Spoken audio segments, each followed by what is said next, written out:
మొదట బచ్చల కూరను ఇలా డ్రై ఫ్రై చేయాలండి. ఆయిల్ అదంతా ఇనికిపోయింది.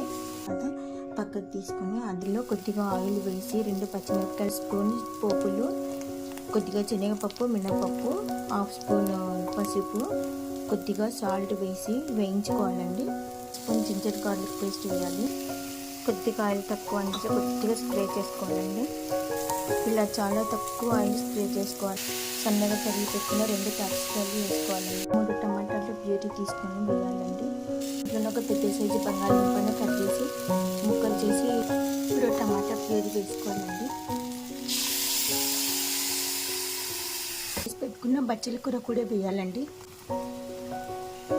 ఉడికిన తర్వాత వాటర్ యాడ్ చేసుకోవాలండి. గ్రేవీ కర్రీ అండి. 1 స్పూన్ ధనియాల పొడి, కొత్తిమీర, కరివేపాకు. బచ్చల కూర క్యాప్సికమ్ కర్రీ రెడీ అండి. Thank you for watching.